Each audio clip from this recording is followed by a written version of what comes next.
I'd like to thank you for the opportunity to speak with you today. I haven't spoken in public since the last time I was here, so you'll have to pardon me if I'm a little rusty and I fumble a little bit.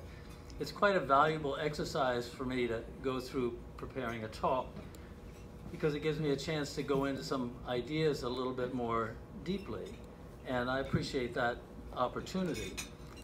So today I thought I would talk about one of my favorite subjects, which is riding, and more specifically, riding well. And obviously, in a half an hour, we can't really address that subject very fully, because books are written about it. But I thought I would try to pick out a couple of nuggets that might be useful along the way. And what I thought I would do is take one part to address some mental aspects of, or psychological aspects of riding well, and then address some ideas about riding philosophy, particularly the use of the rider's seat and the horse's back, and use that as a little segue into what I do every day, which is investigate the role of saddles. So anyway, I thought I would start this off with a story, because horsemen love to tell stories, and the older they get, the more stories they have to tell. So that's how I'll work my way into that.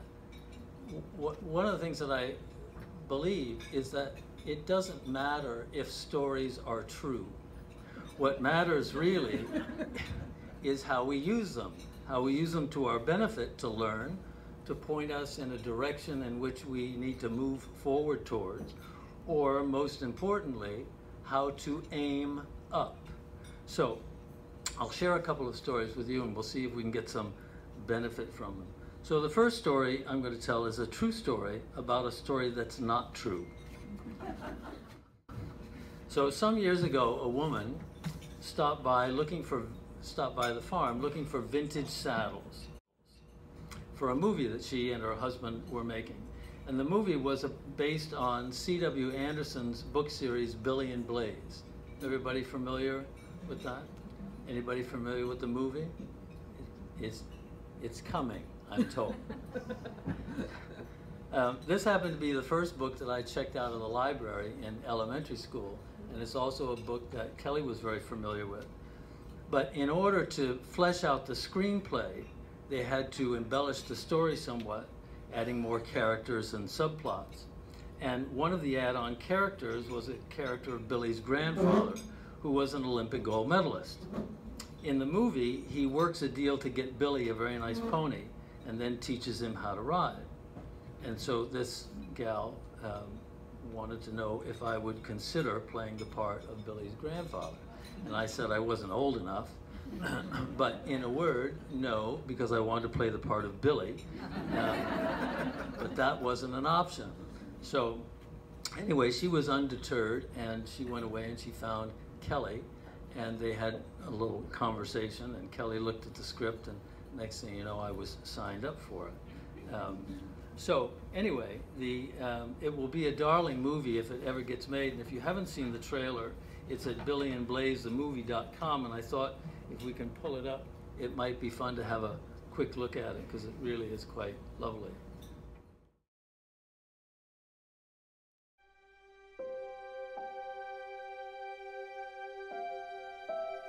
There was a time when books were friends of childhood. Pictures printed on paper would come to life.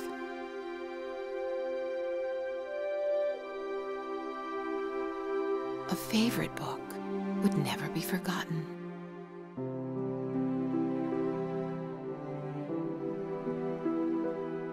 We'd stay outside and daydream. I haven't seen you without a mustache before.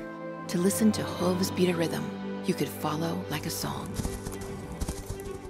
Billy was a little boy who loved horses more than anything else in the world. Did you say that dog's name is Rex? Yeah, I think you can keep them if you can't find the owner. Now go tell your mother to wash them. Oh, Giddy, the dog's happy. Put that cup down. friends were precious, we'd take the time to make one. I wish I had a riding teacher like that. He's not giving me riding lessons. I don't know, probably because he died. A boy's dream. Jordan, remember some of stuff right after Wyatt. Give it all the hope you got. I'm gonna match it.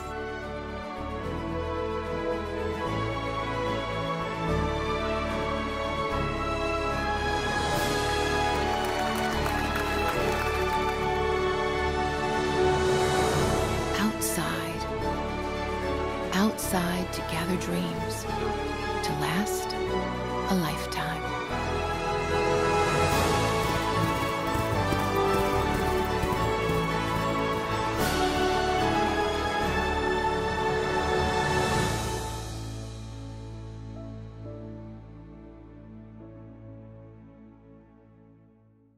It's lovely, isn't it?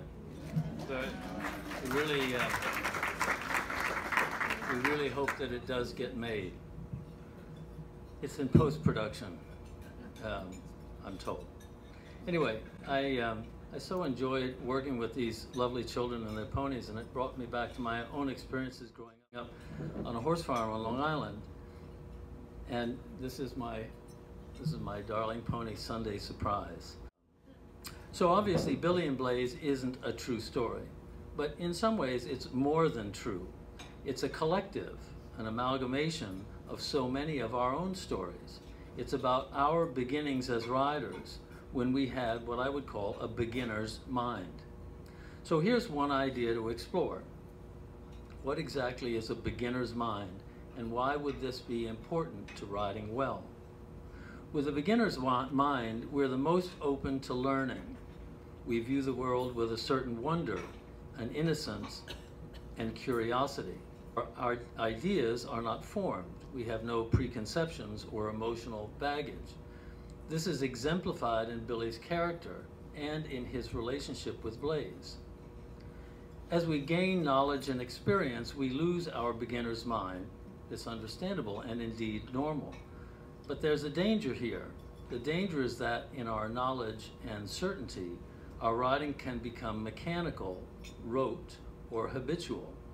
As we develop certain habits or reach limitations, physical or mental, our progress stalls. Our experiences often create preconceptions which are not necessarily accurate or helpful. Often this leads to stagnation in the relationship with our horses. We do what we do because that's the way we do it, and our horses tolerate it, mostly.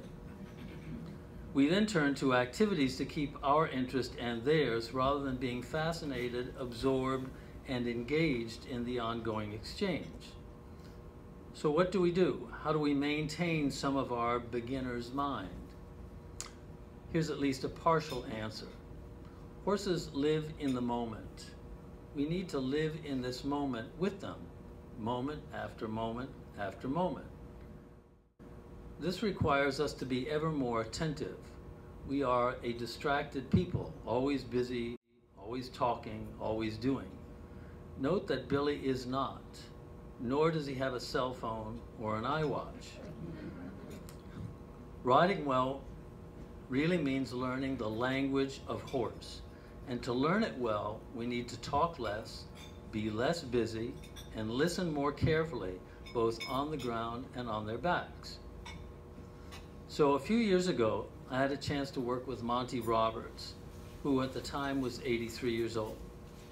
This man has an extraordinary capacity to focus, to be in the moment with a horse.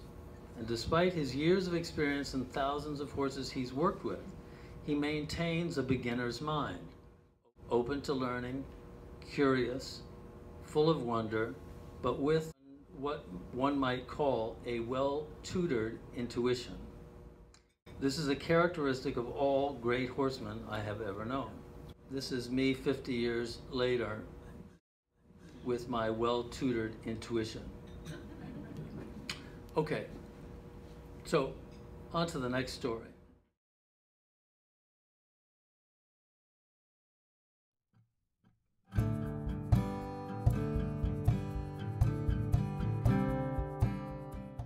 So On to the next story. This is about 4 well-known horsemen, all immigrants I might add, and the principles of riding. I was fortunate enough to begin my formal riding education with Raúl de León. Raúl grew up near Havana, Cuba, and learned to ride at the prestigious riding clubs of the day. The instructors were often German ex-cavalry officers who had escaped the ravages and atrocities of World War II. They brought little with them other than their knowledge of riding, the traditions and principles of horsemanship honed over the centuries in the great cavalry schools of Europe. Raúl came to the United States to attend college in Texas just before Castro seized power. His family lost most of their wealth and could no longer support Raúl's education. So he moved to Long Island and began making a living as a freelance riding instructor. I was one of his earliest pupils. Raúl was then, as he is now, dedicated to passing on these principles of riding which he learned, basic dressage and gymnastic jumping exercises, as the fundamentals of all good riding. These ideas are succinctly outlined in the book Riding Logic, authored by Wilhelm Müsler and published first in 1939, 3 years after the first Billy and Blaze book. Thankfully, it is still widely available today, and it remains one of the 4 cornerstones in my equestrian library. Now, it so happens that at the same time Raúl was beginning his career as a riding instructor, Captain Vladimir Litauer was also teaching riding on Long Island. As many of you know, Mr. Litauer was a Russian cavalry officer who came to the United States after World War I. He's perhaps best known as the father of forward riding, an influential teacher of many pupils, including winners of the Medal McClay finals at the National Horse Show at Madison Square Garden. One of his best students was Bernie Traurig, who preceded me in Pony Club by about 10 years. I'm not sure if this was the approach to riding that he learned in the cavalry or an adaptation based on his personal experience, perhaps a combination of both. Learning of Raúl, this young riding instructor making his way in the neighborhood, Mr. Litauer made several attempts to convert Raúl's approach to riding, arguing the merits of his philosophy over what we might call the German school. Some have speculated this had its roots in the deep animosity between Russia and Germany. Perhaps. I think there's more to it than that, though. I think it had everything to do with a fundamental understanding of the horse's back and the rider's seat. Litauer wrote a book arguing the point that the horse's back was rigid and that riders should adopt a light forward seat and use it very minimally so as to not interfere with the horse's movement. I'll have some thoughts on this a little bit later. Raúl was not persuaded, which, considering Raúl's youth and Mr. Litauer's seniority and credentials, is really quite remarkable. He was then, as he is now, steadfast in his certainty of the intrinsic and enduring value of the approach to riding which he had been taught, and then spending a lifetime perfecting their execution. In contrast, our current riding culture, what one might call the Practical Horseman magazine method of learning to ride, has no such bedrock. It's more akin to a 5 easy steps flavor of the month approach, which often leaves riders confused and uncertain. Happily, Raúl was bolstered by the newly installed coach of the United States Equestrian Show Jumping Team, Bert Denemethy. Mr. Denemethy, a strong proponent of what we would call the classical school, believed in the influence of the rider's seat in suppling the horse's body and the importance of developing the innate elasticity of the horse's back. And here he stands in contrast to Captain Litauer. He regularly put his riders on the lunge line, riders like Frank and Mary Chapeau, George Morris, and Neil Shapiro, who were already international riders in their own right. He wanted them to develop their understanding of a supple and influential seat, and I know this because Raúl would take us to Gladstone as young riders to watch Mr. Denemethy's training sessions. Any young rider could have easily been starstruck by the talents and successes of Mr. Nemesi's riders, but not so for us. Raoul helped us to understand that the masterful execution of the riding principles by Mr. Nemesi himself was the gold standard. On the occasion that we ride, we witnessed a paradigm shift in how horses could mentally and physically be transformed through this approach to riding. I would here strongly recommend Mr. Nemesi's book, The Nemesi Method, not only for its insights, but also for an extraordinary collection of pictures. A few years later, I was invited to Gladstone to train under Jacques Legoff, another riding master, this time from the French Cavalry School in Saumur, who came to coach the USET three-day event squad. And although I was surrounded by the likes of Mike Plum, Jimmy Wofford, and Michael Page, the undisputed genius in the saddle was Jacques Legoff. I have been so fortunate to have witnessed the transformative effect of his riding on so many horses, some of whom we thought were quite ordinary before he showed us otherwise. It is my wish for all riders to witness such fabulous skill. It has inspired my riding ever since. So how then do we come to define truly great riding? How do we recognize it? Is it competitive success, medals won? Might I suggest that it's nothing more or less than a manner of riding that ennobles the horse's being. It elevates their physical and mental attributes in a respectful manner. It is not specific to the achievement of a certain standard or level, nor is it tied to competitive success. This is a little box in the book Riding Logic, which I love. He refused to put a picture of a horse in what he calls a state of being on the aids, and he stresses the idea of harmony between horse and rider, which I think is great. The pathway to the ennoblement of the horse has been well established by riding masters across time. We need to be reminded of them often, but trust me, they do not need to be reinvented. Our success is ultimately adjudicated by the horse. The results are consistently true, authentic, good, and beautiful. So here we might ask, why is really good riding so rarefied? Or better yet, so difficult?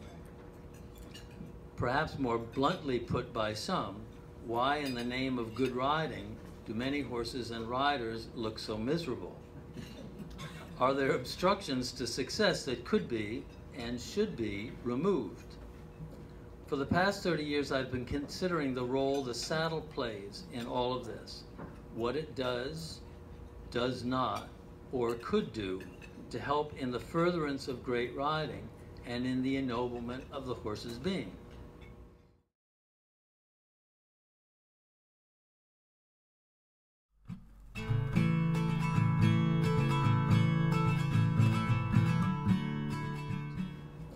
For the past 30 years, I've been considering the role the saddle plays in all of this, what it does not, or could do to help in the furtherance of great riding and in the ennoblement of the horse's being.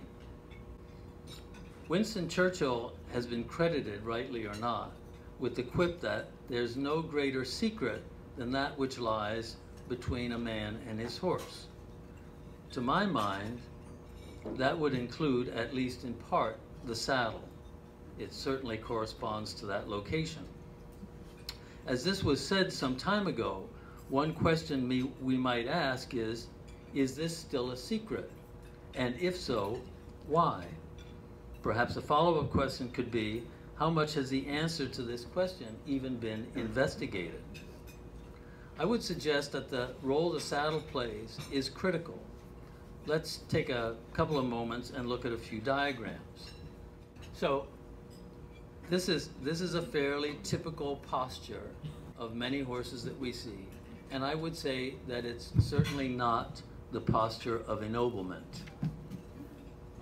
You can see that the horse's back is depressed, which causes the pelvis of the horse to be rotated in a way that puts his hind leg further behind him. And the thoracic sling, which holds the horse's thorax in between his shoulder blades, is depressed and his head is up. In contrast, we'll go to the next slide, which is what I would call the beginning of the ennoblement of the horse's posture. And here you can see the opposite. His back is coming up, his pelvis is rotated, which puts his hind leg further underneath him, and his thoracic sling is lifting up, and his neck has a beautiful posture to it.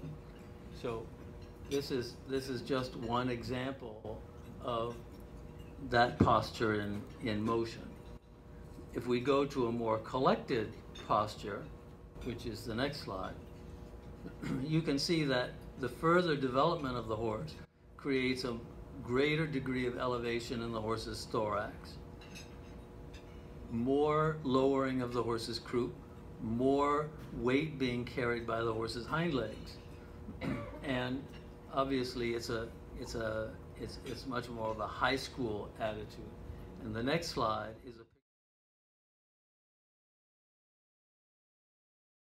and you can see that there's that same posture in action. So in regards to the saddle, here's the essential dilemma. How can the downward pressure of the rider and the saddle together create an upward lift in the horse's back, in his thoracic sling, and a lowering of the croup? The answer is not at all obvious. For many, the answer lies in the standard, I'm going to call worn-out ideas of saddle fit. If this sounds disparaging, I mean it to be so. Why? I believe this is a failed narrative based on how many horses' backs are sore, how many are regularly injected, operated on, shock waved, drugged, and euthanized for irreparable back pain. It begs the question whether or not saddle fit is even the correct way we should be thinking about this issue. A better question might be, what ideally should the saddle feel like to the horse in motion? Or could it possibly be improved to better answer his physical needs in motion? Another might be, if all horses adopt a similar posture, again in motion, when going well, the posture that we'll call the posture of ennoblement, will they all have the same needs? If so, would one saddle serve many horses? A possible way to get at this might be to start with what a saddle should not feel like to a horse, what he should not experience from a saddle. So let's make a list. A horse should not experience any of the following: pain, dull, sharp, or chronic; deprivation of an ennobled posture; reduction of mobility; muscle fatigue of the thoracic sling and back; soreness or strain of joints and muscles from compensating for back pain; asymmetry of flexion; stress or anxiety; greater discomfort associated with a deep seat; inability or discomfort bending laterally; or an increase in any of the above in direct proportion to the rider's increased demands. So if the horse felt none of the above, would we consider that to be the ideal? Or is there something more, something even better? What about this? What if instead the horse was able to experience the following from a saddle? Let's have a list. Actual pain relief, inducements to assume an ennobled posture, complete freedom of movement, high efficiency in metabolic function, excellent recovery from exercise with no soreness, complete relaxation with optimized focus and cooperation, equal comfort regardless of the depth of seat, complete symmetry and increased ability to bend laterally, and if none of the above, changed with increased in rider demands. The horse's experience in a saddle, as indicated by his response to it in motion, should be, in all cases, the adjudicating factor and what should be our primary concern. Creating this kind of experience for horses would be transformative in these ways. More horses and riders would have what we could call Billy and Blaze moments. More horses would realize their full potential. More riders would realize successful, meaningful relationships with their horses. There would be fewer coercive training methods used. Horses would be sounder with longer lives of useful service. Riders would save money on vet bills, treatments, pharmaceuticals, surgeries, and supplements. As I bring this to a close, notice I speak of this in the hypothetical, but in actuality, I've been experiencing these benefits for some time through the technology we've developed, and I'm not alone. It is my conviction that a major obstruction to really good riding has potentially been removed, and it's long overdue. So just to put a bow on it, here are a few slides and stories of horses which exemplify what I believe is possible.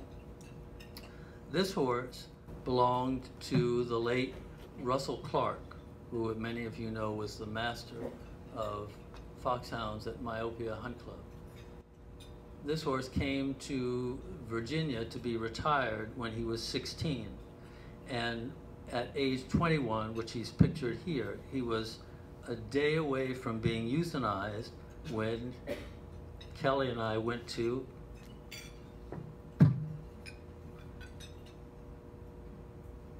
rescue him. Excuse me. So, anyway, this is a picture of him when he's 26, which is extraordinary for a number of reasons. Excuse me. It's extraordinary because we don't think of old horses being able to put muscle back on, right? Usually when they've lost their muscle, that's it. So he's obviously put on a lot of muscle, and all of this happened with no pharmaceuticals, no supplements, no treatments of any kind, no therapies. He had very little stiffness and was obviously capable of working every day, which, you know, he's one of our test horses. The next slide we took yesterday, and it's obviously in the middle of winter, but he's 31 in this picture, and he works every day. I make no allowances for his age. He has no inflammation, no stiffness. He's on no drugs, no supplements, and no therapies. I show this because I think this is eminently possible. And when you have horses that you are near and dear to you, to be able to extend our relationship with them in a meaningful way is I think, a wonderful opportunity. So anyway, on to the next horse. This is a horse that was owned by the late Bill Backer of Smitten Farm. What's interesting about this horse is that the day before I went to look at him with Kelly, he was at the Morven Park Equine Medical Center being x-rayed for a possible broken pelvis. So you know that he didn't go there because he was sound. And so this took about, I would say 40, 45 minutes before we could get to this point. When we first looked at him, it was impossible to put a saddle on him. But, you know, through putting a saddle on and then walking him a little bit and then getting on him and sort of letting him untie all of the knots that he was tied up in, we ended up at this point. And then if you go to the next slide, this is him cantering on his left lead, which he had not been able to canter on for many months, which is one of the reasons why he went to the vet center. So again, nothing else was done to him except a change in the saddle that he was wearing. And then if we go to the last one, yeah, this is 2 nights ago, of a little pony who also had extraordinarily sore back, had been shock-waved and basically sort of signed off of riding for some period of time. And they brought him to us, and we used our technology, and you know, he ended up carrying twice the weight of the rider he normally carries, and was quite happy about it at the end. So anyway, that's what I have to say, and I would be happy to entertain a question or two if anyone had one. Otherwise,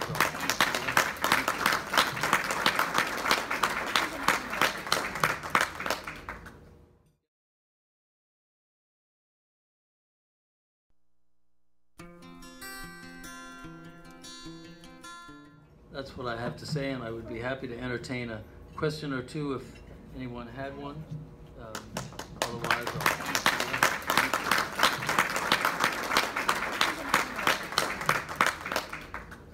yes, ma'am.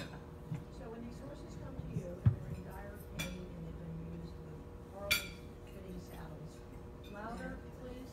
When they come to him Repeat the question. with horrible fitting saddles and very sore backs, do you ever have them chiropractor? No. Will you repeat the question? Relieve any of the pain and the pressure Right. before you start working with your saddle? Right. So the question is, when horses come to us with a very sore back, do we chiropractor them or give them any kind of other therapies besides the saddle before we work with them? The answer to that is no. And the reason for that is the saddle is its own therapy. So one of the interesting things that we discovered, and it was quite by accident, is that if you take this technology and you put it on a horse's back that's very sore, and you leave it on for 20, 25 minutes, just the horse standing there with the saddle on the back, the pain goes away. Or 99% of the pain goes away. It's really quite a remarkable thing. You can see this on some of the videos on our website. There is a lot of science behind that, which I won't go into because it's you know, it's quite involved. But the saddle is therapeutic in its own right, which is really quite a remarkable thing. So when you think about, you know, as I said before, is the best thing that we could do for a horse to have it not bother him? I would say now, no. The best thing that we can do is actually have the saddle become therapeutic. And I believe that the action of riding a horse in a saddle that's therapeutic is the best therapy that you can give a horse, more than chiropractic, more than anything else, because as a rider you have a capacity, if you're, you know, if you're reasonably educated, to have the horse go through all kinds of gymnastic suppling exercises in motion, which you can't really do if you're just doing chiropractic work. And the additional benefit is you can do that with the horse every day, which is better than having the chiropractor out every day. It's certainly less expensive. Just to finish answering that question, we took the technology in the saddle and shrunk it down. There's a Thera-Tree right behind it, to a device that we call a Thera-Tree, which is essentially the tree of a saddle in a shortened form. It looks like a saddle a monkey would wear in a circus. You can put this on a horse and leave it on him unattended with a girth for hours as a means of therapy. So we do this in addition. And there are also some things that we've learned that go along with this, which are, I would say, the ideas of grounding a horse. I don't know if any of you are familiar with grounding or the concept of earthing, but that's something that we do in addition to this. And we also do some demagnetizing, which helps the whole energy phenomena of a horse become in I would say, a normalized state. So, anyway. Another question? Yes, ma'am. So, what would you say is the biggest, I'm trying to think the right word, maybe misconception people have about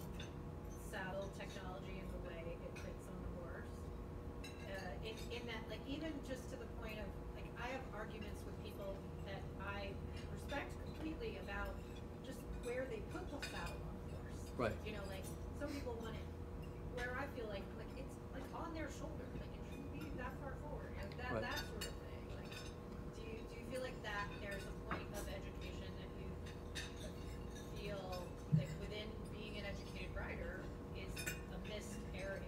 Yes. very, very much so. So the current saddle narrative is, as you say, a matter of adjusting tree width or panel configuration to fill negative space. The reason I think that that's failed is because of the number of horses that have sore backs.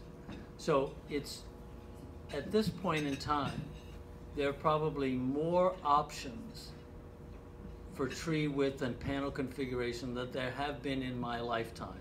There are more saddle fitters going around.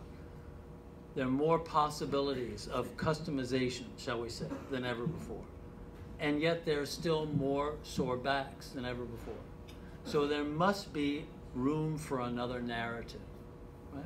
So I believe in a different narrative, and I've come to believe in that for this reason.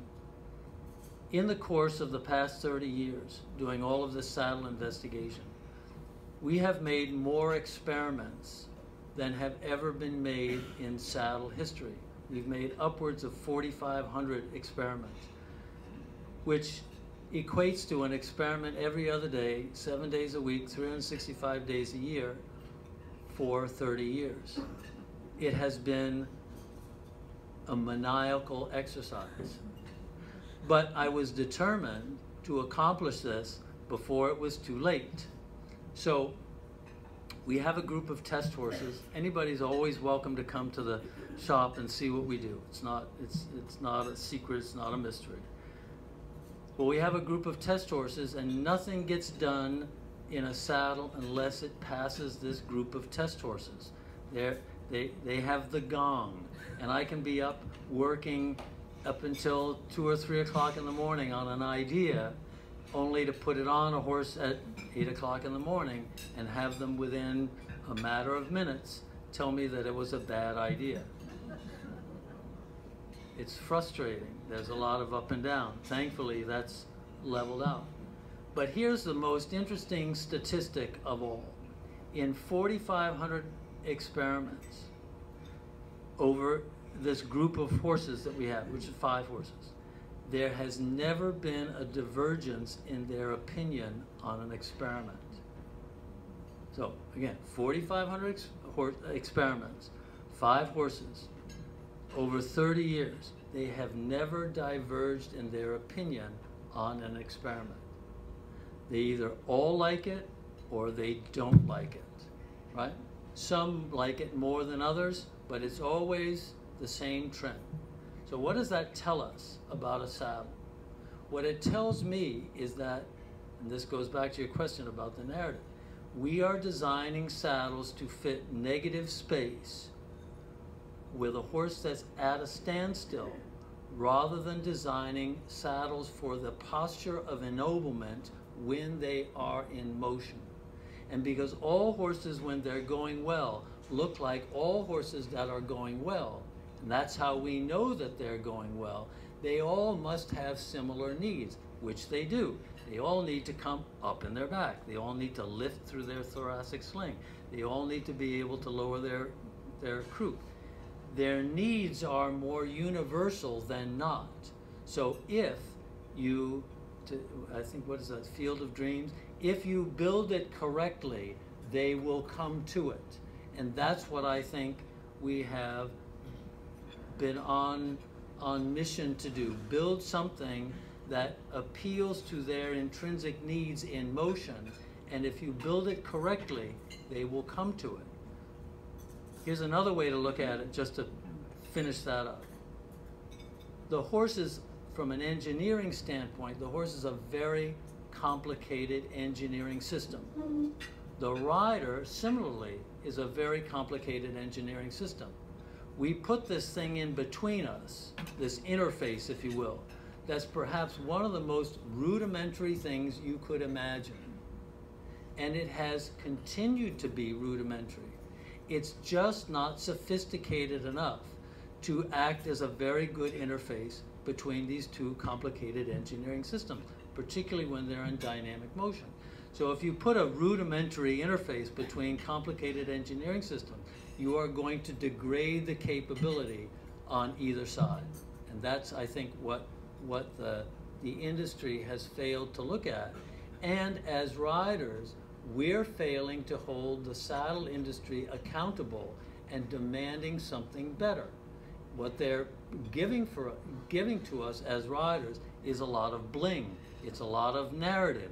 It's a lot of fancy stuff with a big price tag that can be customized to your horse in a way that's very inexpensive for them to do it.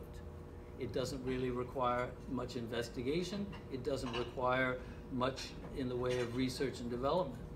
And so I think as riders, we need to hold the saddle manufacturers more accountable to give us things that are better, as opposed to taking what they give us and then turning around to our veterinarians, chiropractors, acupuncturists, and body workers, and ask them to fix what the saddles have created, right?